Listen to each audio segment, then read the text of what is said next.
Hello, and welcome to another edition of the Millennium Live Podcast series. It's great to be here. My name's Connor Toohey, and as producer of Millennium Live, I'm happy to be chatting with a number of different solution providers. But today, we're chatting with a very unique one, and one that is really transforming the HR industry and is on a mission to making work better every day. So I'm happy to have Greg Harris. He's the CEO of Quantum Workplace. Greg, nice to have you here on the podcast. Connor, appreciate that. Eager to talk. Of course.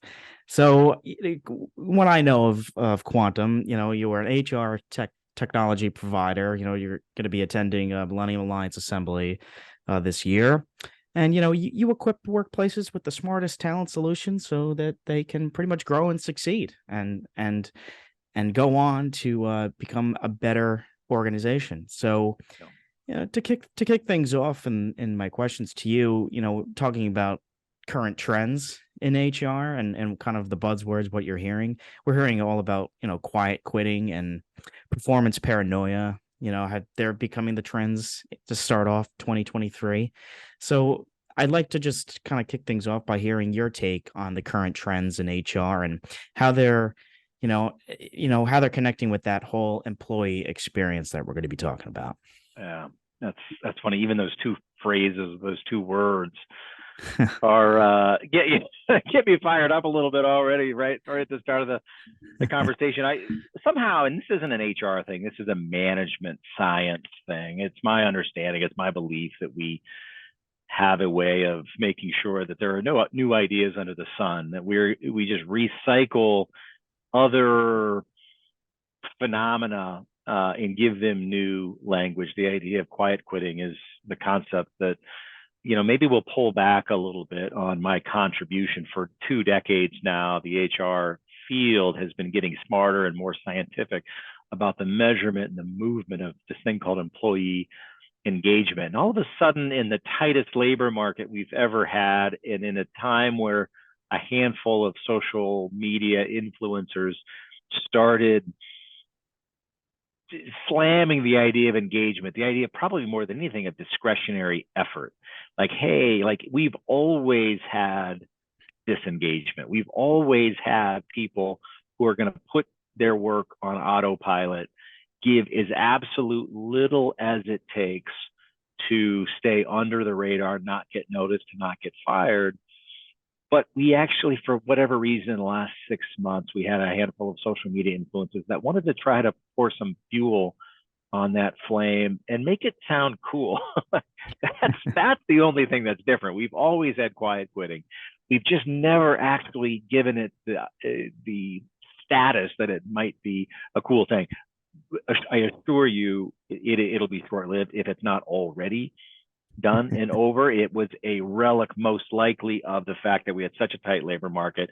We had employers that were hoarding talent, recruiting talent, because we had lower workforce participation than we'd had due to social change, due to pandemic. So the idea of quiet quitting is done and it's gone, or the idea of it being a cool thing is done and gone. Yeah. We will have quiet quitting going forward. The other term you use, performance paranoia. I would say as long as we've had humans, we've had performance paranoia. My guess is back in 2,000 years ago when the Greeks were starting the Olympics, that there were some runners and some athletes that were paranoid about not being able to measure up, not being able to demonstrate their performance in the way that they wanted to. In CEO circles, you hear the term, or in senior leader circles, you hear the term imposter syndrome, which is really just a high level of performance anxiety or performance paranoia. Not only do I think that I'm performing at the level that I need to, but am I going to do anything to make it look like I'm performing at a higher level? This is an idea. We used to make jokes. We've made movies about it. There's a movie called Office Space from 20 years ago that was kind of had all kinds of illustrations of this. So it's a cool terminology for an old practice of busy work. And it happens when we have new waves of technology or new waves of social change. Work from home did not change. It did not invent performance paranoia. We had it 10 years ago. HR was talking about the distraction that we all have with phones, and the distraction we had with online gaming, and oh, I can't believe it. Right. Did you know that 37% of employees are spending 4 hours of their working hours playing video games online? There have always been things that have distracted us. We just find new language to call it out. The job of the manager is the same today as it was 5 years ago, as it was 50 years ago. How do I inspire my team? How do I motivate my team? How do I cast a vision of the future that allows my team, the people on my team, to enlist and to want to give it their all? Yeah, I totally agree with you too. And here's some old adage that employee success drives business success. Yeah. Yeah. So maybe there's some still figuring out that equation, but I want to get into that type of workplace culture and what that means, and why should workplace culture and priorities such as retaining top talent, you know, be on top of mind for organizations right now. And maybe to take even a step back, what is your definition of workplace culture? And what is it, and what isn't it? Yeah, that's fair. That's a good starting base question. Culture is how work gets done. It's the human operating system of how decisions get made, how people get hired, how people get fired, how people get promoted, how people get recognized for great work. How do we communicate? How do we measure performance? Are all the constructs. A lot of times when we think about culture, when the business media talks about culture, they talk about ping pong tables, they talk about free lunches, they talk about work flexibility. Those are artifacts of culture. Those are elements of culture. They are not fundamental building blocks of culture. They are symbols of culture. Culture is the operating system. It's the decision-making operating system of a company. And it's critical because it is the most sustainable source of competitive advantage in a service-based economy. And this is different in the last 30 years than it was 100 years ago, where access to capital, where access to land, where very hard physical assets might have played a larger role in a company's competitive advantage. In a service economy where our ability to attract and retain creative people, hardworking people is the name of the game, whether you are a bank, a real estate firm, a technology firm, an industrial manufacturer. So how we, and culture isn't, again, culture is not new. Culture has been around as long as, groups of humans have been forming. We have a whole field in academia called anthropology that studies the cultures of humans as they relate on the earth, and the fact that we are putting people together in organizations called corporations is no different. So humans start to behave like one another. They start to look and act like one another and start to operate in a certain way when they're formed together. And that's, every company has a culture. Not every company has the tools in place or the mentality in place to actually proactively impact that culture. And that's probably the biggest change that most leaders, not a fraction of leaders anymore, have actually acknowledged. The fact that our company has a culture, but we are making a decision that we want to proactively shape that culture. That is the strategic imperative that more and more industries, more and more companies are accepting. Maybe expand a little bit more on that, for our audience, because when you're, as an employee, you're always looking for good culture. That's what maybe some of the top of mind. So, what's so important about culture and as it pertains to this employee experience? Yeah. The first thing I'd say there, and I like that, the spirit of that question, because culture is more descriptive than it is qualitative. I challenge people that say, has a good culture, has a bad culture. What is good culture? Because you could take two people, if you have a field of 50 MBAs, Ivy League MBAs that are all applying for a job at Goldman Sachs, culture, the cultural attributes of that organization are going to be different. That's going to be really attractive to a handful of people. It is going to be the worst, most pressure-filled culture for others. So thinking about culture is more descriptive than it is evaluative. And so good culture, bad culture is less about, it's more about matching individual attributes, what individual goals are. How does a company hire people? How do they make decisions? How do they recognize great work? And does that match in individuals. If a company has a culture where, they have a cutthroat, super quantitative measurement of individual performance, everybody has a stack ranking every single month of what their performance is, that's really exciting for some people, and that can absolutely be paralyzing for others. So great cultures are where a company figures out what their core values are. What are the things that are most important? What are the things that we want to always be the case 10 years, 20 years, 30 years into the future? And how do we attract people that share? We need diversity, we need innovation, we need creative thinking. And to do that, we have to have a bunch of different types of mentalities, different backgrounds of people. But how do we have that diversity that are going to share, though, that 3 or 4 or 5 core values? When those two things come together, that's when a cultural fabric starts forming, and exciting things start happening. Well, that's well said. I totally can relate to that. It just, even at Millennium, we have a pretty good culture, as we say, but there's similarities in age and goals and just like-mindedness. So that's well said.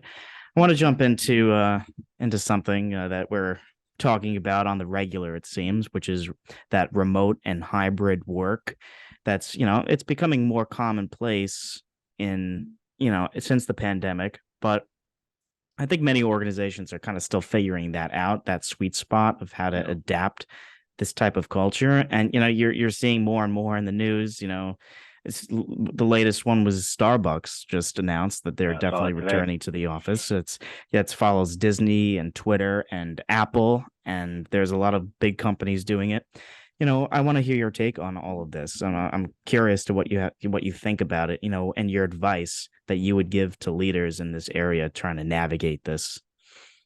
Yeah, this is tricky. This has been top of mind for so many, not just HR leaders, but so many C-suite leaders for the last 3 years. And I try to remind the customers that we talk to and the community that we talk to that more important than where our people are working is how are we casting vision? How are we defining what good looks like, what success looks like? Again, we are at our core an employee success platform. That means we're really good. We have digital tools that help companies measure voice of the employee, collect voice of the employee, get really smart about the thoughts and the feelings of their people. That's one side.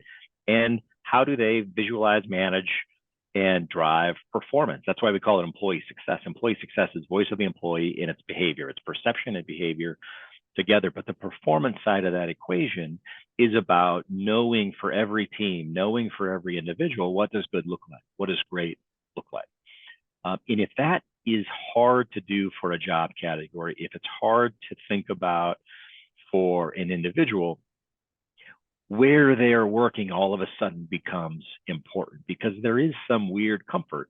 I feel it as a middle-aged leader that's been working in the workplace for 20, 25 years.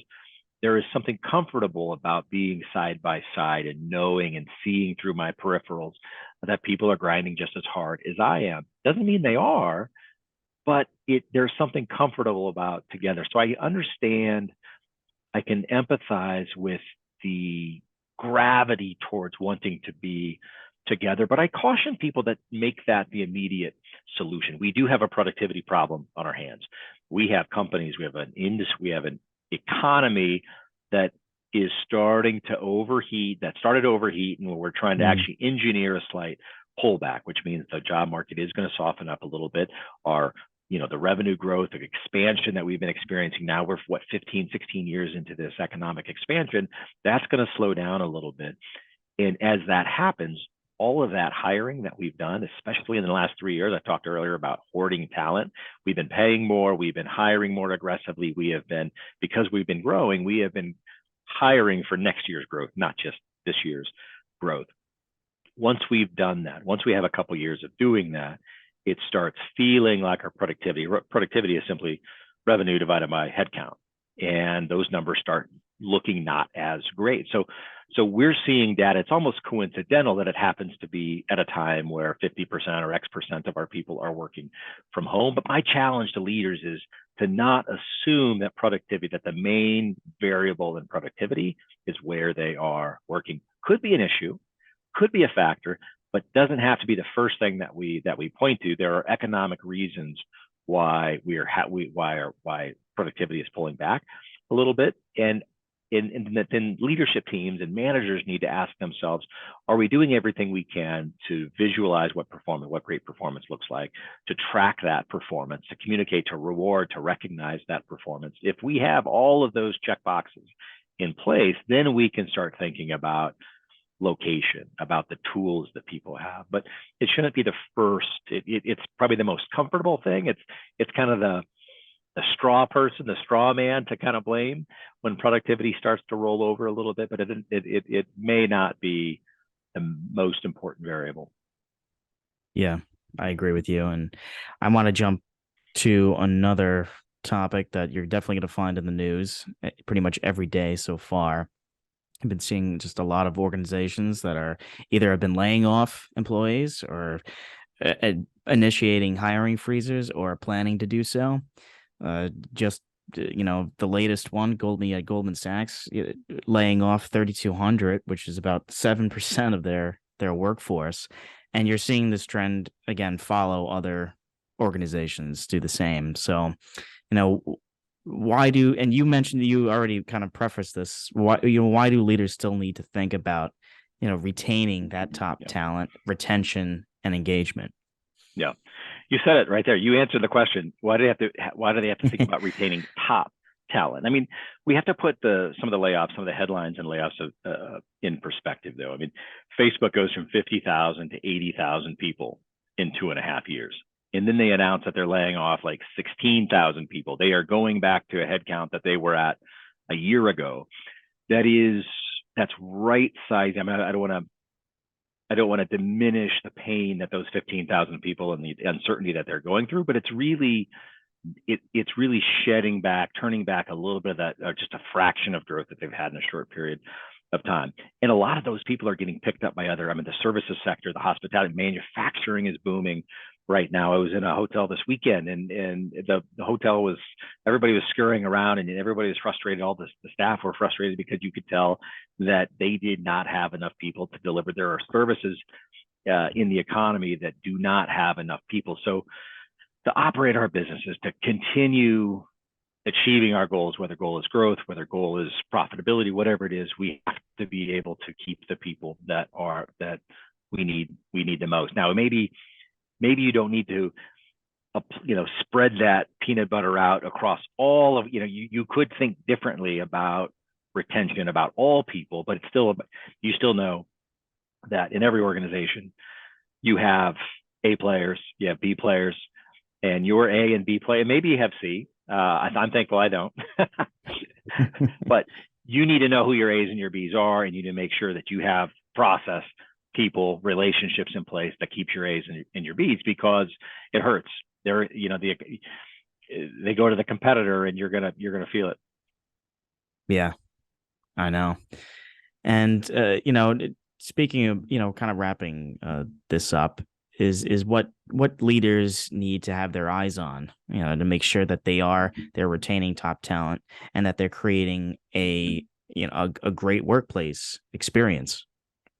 Yeah, I think it comes back to the culture piece that we described just a few minutes ago. If people want their work to matter, the vision, the mission of an organization, they want to be able to contribute to an organization in a way that increases their fulfillment in life, their actualization in life. Those are cultural components. Those are things that managers, that senior leaders can really create value on and to drive culture to maintain retention. That's the how. That's the what in what managers can do to focus on to create a culture of, we talk sometimes about the power balance in organizations. Oh, the economy is getting soft, so all the power is going back to the organization. I think it's the wrong question. This always out of balance between employee power and employer power. The better we are at focusing on this overall umbrella of employee success, the better everybody wins. Employee successes are you creating careers that people love, that people are proud of, that people are willing to advocate for and recommend their friends to work for? Are you helping people create careers that are helping them grow the business and recommend the product or the service? Because that is in perfect alignment with the organization, with the corporation. So the more we focus on employee success, the more we don't have to worry about, the less we have to worry about who has power, who doesn't have power, in that constant balance. Yes, and Greg, I mean, this has been such a fun conversation. Learning how to build an engaging culture is so important for an organization. And as you said, leaders need to focus on what matters, and your employees do their best work with being compensated and having that recognition. So how does Quantum figure out into all this? And I want to give you guys a bit of a shout. I know we've had such a cool discussion about all these hot topics, and I kind of want to get the where leaders can get started, and how Quantum can help and assist and have solutions and helping with them take the reins of their culture. Yeah, absolutely. Appreciate that.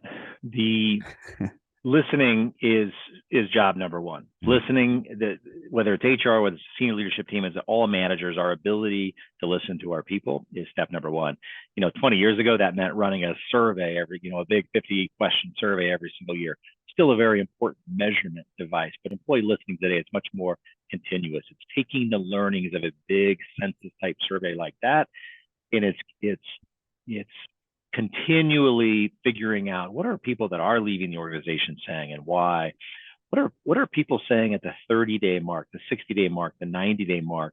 What are we learning? What are we learning throughout the year about different strategic initiatives and how employees and change initiatives, how employees are the voice of the collective intelligence of all people is smarter than any single person or small team.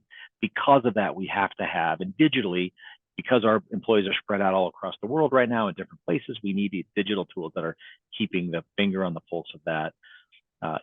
So that's a technology product, and Quantum Workplace has that. We've had that for 19 years, almost 20 years now, and we are leading the industry in that. It was probably 7 or 8 years ago where we said just measuring and managing voice of the employee is a big part of the equation. It's the first part of the equation, but the principles that are actually driving engagement, the how-to, if we think about organizational fitness, the same thing we think about individual fitness, we can get fit by getting on the scale, recognizing how unfit we are, and then going to the gym and doing some diet and exercise to help us get fit. Voice of the employee is the scale. It's how are we doing? Where is their pain? What is our level? It's measuring the level of fitness. Performance measures, things about like social employee recognition, goal setting, digital one-on-ones to make sure we're crystallizing the relationships between employees and managers. That's the diet and the exercise. Those two things together, voice of the employee, behavioral employee performance tools, make an absolute bulletproof technology stack that's helping leadership teams get very proactive about culture. Well, thank you for that, and just an awesome chat. Greg Harris, thank you so much for joining Millennium Live and talking about Quantum and this conversation centered around culture and employee success. It's great to hear from you, and excited to talk in the future. It's been a pleasure. Looking forward to working together this year.